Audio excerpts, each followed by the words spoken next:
Right. ABVP Nizam college సెక్రటరీకి సంబంధించి మాట్లాడదాం. విష్ణు ఉన్నారు మనతో పాటు. బ్రదర్ చెప్పు, ఏం చెప్తావు దీనికి సంబంధించి? మళ్ళా గతంలో కూడా చాలాసార్లు చేసిర్రు, ఇప్పటి వరకు ఎలాంటి స్పందన లేదు ప్రభుత్వం నుంచి. ముఖ్యంగా విద్యాశాఖ మంత్రి కూడా మన ముఖ్యమంత్రి దగ్గరనే ఉంది, ఏం చెప్తుంది? అఖిల భారతీయ విద్యార్థి పరిషత్ నిజాం కళాశాల ఆధ్వర్యంలో ఏదైతే 8,300 కోట్ల స్కాలర్షిప్ ఫీజు రియంబర్స్మెంట్ విడుదల చేయాలని చెప్పేసి ఈరోజు బాబు జగజీవన్ రావు చౌరస్తా ముందు బైఠాయించడం జరిగింది. రేవంత్ రెడ్డి దగ్గరనే విద్యాశాఖ మంత్రిగా ఉంటూ విద్యాశాఖ మంత్రి వేరే వాళ్ళకి ఇయ్యో అయ్యా అంటే బట్టి విక్రమార్కని ఇన్ఛార్జ్గా పెడుతూ ఈ తెలంగాణ ప్రభుత్వం విద్యాశాఖ మంత్రిగా ఉంటూ అట్టర్ ఫ్లాప్ అయిందని నేను ఈ సందర్భంగా తెలియజేస్తున్నా.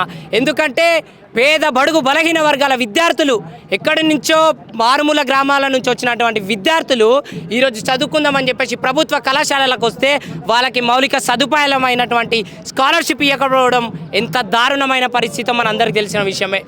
ఎందుకంటే ఈ నిజాం కళాశాల చూసుకుంటే 8,300 కోట్లలో 15,50,00,000 స్కాలర్షిప్ ఉంది. దాంట్లో 9,000 కోట్లు యూజీ స్టూడెంట్స్కి ఉంది, 4,000 కోట్లు పీజీ స్టూడెంట్స్ పెండింగ్లో ఉండడం జరిగింది.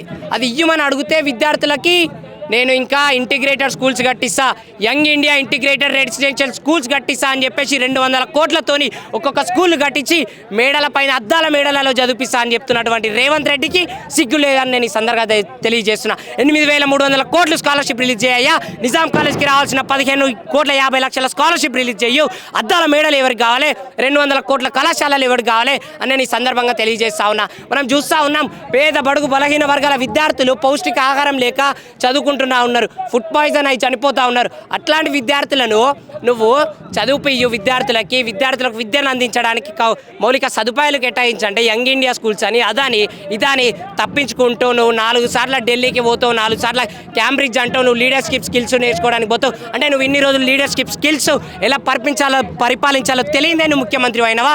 అంటే ముఖ్యమంత్రి అయ్యి నీకు ఈ తెలంగాణ రాష్ట్రంలో ప్రజల సమస్యలు పట్టించుకోకుండా, విద్యార్థులకు జరుగుతున్న అన్యాయం పట్టించుకోకుండా, విద్యార్థులకు రావాల్సిన స్కాలర్షిప్ విడుదల చేయకుండా నువ్వు బయట దేశాలకు వెళ్ళుకుంటూ 4 సార్లు బయట దేశాలకు వెళ్తావు, 4 సార్లు ఢిల్లీకి వెళ్తావు, వెళ్ళకుండా నువ్వు విద్యార్థులను సమస్యలను డైవర్షన్ పాలిటిక్స్ నువ్వు నడిపిస్తున్నావు. ఈరోజు విద్య మీద ఎక్కువ ప్రేమ ఉందంట ముఖ్యమంత్రి గారికి, అందుకనే ఇప్పుడు మొన్న ఉద్యోగాలు ఇస్తా అని చెప్పి ఆ ఉద్యోగాలు కూడా ఎక్కువ శాతం ఉద్యోగాలు కూడా కల్పించడం మా ప్రభుత్వం వల్లనే. ఇప్పుడేమో విద్యా వ్యవస్థకు సంబంధించి కూడా నా దగ్గరనే పెట్టుకున్న వేరే వాళ్ళకి ఇస్తే కొంచెం ఖరాబ్ అవుతుందని చెప్పి మాట్లాడుతాం. అదే ఆయన దగ్గరనే పెట్టుకొని ఖరాబ్ అవుతుందని చెప్తుండు.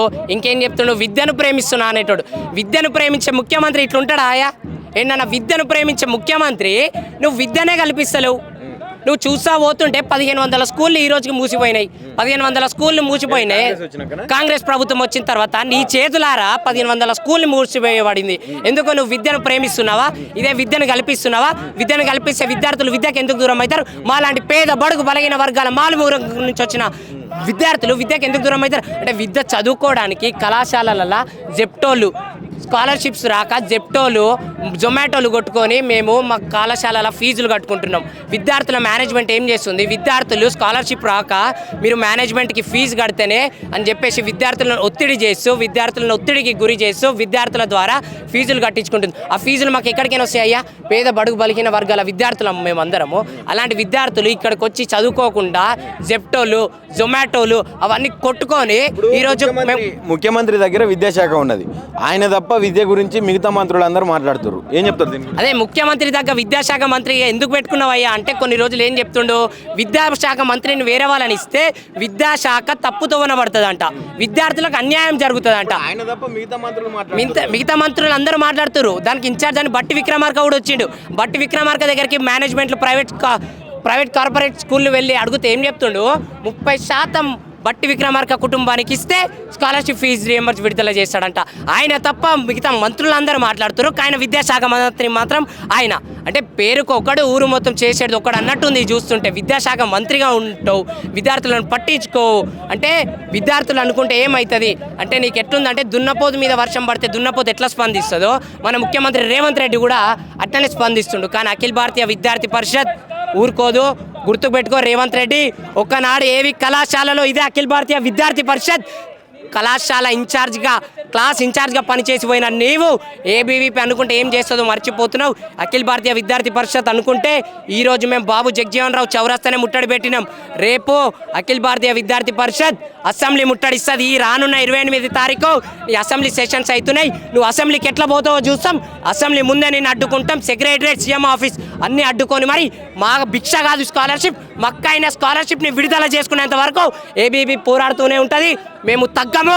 నీ తల దించి మరి నేను పండుబెట్టి తొక్కైనా సరే కానీ మేము స్కాలర్షిప్ మాత్రం వెనకాడము. స్కాలర్షిప్ విడుదల చేసుకుంటామని సందర్భంగా తెలియజేస్తా ఉన్నా. ఈరోజు చూసుకున్నట్టయితే బషీర్బాగ్ చౌరస్తా కాడ స్కాలర్షిప్ల గురించి స్ట్రైక్ చేయడం జరిగింది. పెండింగ్లో ఉన్న స్కాలర్షిప్లు మొత్తం 8,300 కోట్లు. ఇది కేవలం సంఖ్య కాదు, ఇది ఒక తెలంగాణ విద్యార్థుల భవిష్యత్తు, లక్ష పేద మంది ఆశ.